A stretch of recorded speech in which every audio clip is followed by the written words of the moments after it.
वक्त है, अरावली पर संकट है। अरे भाई अरे भैया चुप हो जाओ। और ये संकट अचानक नहीं आया, राजस्थान सरकार और भारत सरकार की साजिश का हिस्सा है। मैं आज बूंदी में खड़ा हूं, अरावली की गोद में बैठा हुआ शहर है। मैंने इस सारी बूंदी सदियों से इस बात पर गर्व करती है कि मैं अरावली की गोद नसीब हुई है। भारत सरकार उस नसीब को उजाड़ने में आमदा है।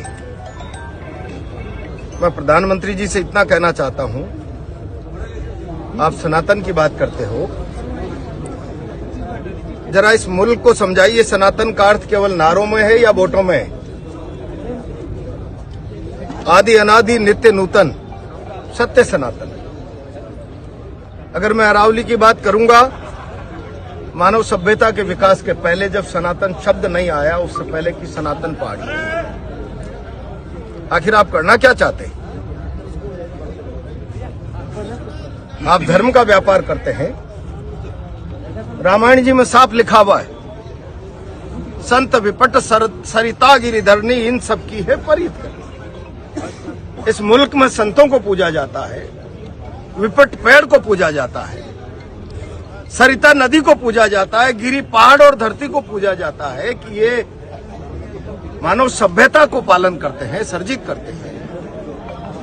आप उस पहाड़ का अस्तित्व मिटाना चाहते हो।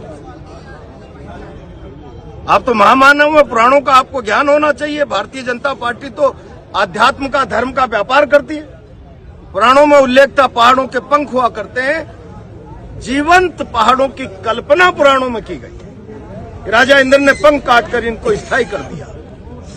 ऐसी आदि अनादि भारतीय संस्कृति और प्रकृति को आप सत्यानाश के रास्ते पर ले जाना चाहते हैं। अब कांग्रेस सारा देश सवाल पूछ रहा है आपसे, सनातन के पुजारियों, क्या अरावली सनातन नजर नहीं आती आपको? मानव सभ्यता और सनातन शब्द के इजाद से पहले की सनातन चीज है, जो नित्य नूतन है, आदि पुरातन है। जब तक सृष्टि रहेगी, अरावली जिंदा रहने वाली है। आप उसके प्राकृतिक स्वरूप को, प्रकृति ईश्वर का स्वरूप है, आप मिटाना चाहते हो। और बूंदी नहीं, इस मुल्क के कितने शहर हैं जो इसकी कोख में पलते हुए अपने आप को उदयपुर जैसे शहर गर्वान्वित महसूस कर रहे हैं। इस श्रृंखला पर जाइए, बरवाड़ा की चौथ भवानी, इंदरगढ़ की बीजासन महारानी। क्या आप चारों तरफ से पहाड़ों को काटकर मरघट के सूखे ठूंठ की तरह इनके अस्तित्व को बनाना चाहते हो? अलग अलग जगह जो बैठे हुए, मैं समझता हूं सारा भारत गुस्से में है। आप ये मत समझिए कि आपके बयानों पर लोग भरोसा कर लेंगे कि कुछ नहीं बिगड़ने वाला, और कुछ नहीं बिगड़ने वाला अचानक इस तथ्य पर भरोसा करें तो जरा उस पर स्पष्टीकरण दीजिए कि राजस्थान सरकार ने अरावली में कितनी सैकड़ों माइनिंग की एप्लीकेशंस प्लान कर ली पहले, और उस आधार पर सुप्रीम कोर्ट में मुकदमा दायर किया। इसकी परिभाषा परिवर्तित की जानी चाहिए। और डबल इंजन का लाभ उठाकर अब तक तो राजस्थान और यहाँ के जनमानस को, और अरावली की कोख में गोद में बैठे हुए जनमानस को डबल इंजन की लाभ की अनुभूति हुई नहीं हुई, लेकिन अब ये उनके सत्यानाश की अनुभूति हो रही है कि भारत सरकार से हल्फनामा दिला दिया कि हम 100 मीटर से ऊपर नीचे को अरावली नहीं मानेंगे। तो लगातार कांग्रेस जारी रहेगा, कांग्रेस का क्या माने? मैं समझता हूं ये अस्तित्व की लड़ाई है, राजनीतिक लड़ाई नहीं। सवाल कांग्रेस का नहीं। अगर भारत सरकार ये भ्रम पालती है कि ये मुल्क आज भी गाए बगाए गलतफहमी में हम पर ही ज्यादा भरोसा करता है, तो फिर इस मुल्क के बुद्धिजीवी के सामने भी ये सवाल है, क्या इस मुल्क को बचाना नहीं? क्या इस मुल्क की प्राकृतिक संपदा को बचाना नहीं? मानव सभ्यता से पुरातन क्या अरावली को बचाना नहीं? कल क्या ये गोवर्धन पहाड़ को जाकर खोजेंगे जिसके लाखों लोग परिक्रमा करते हैं रोज?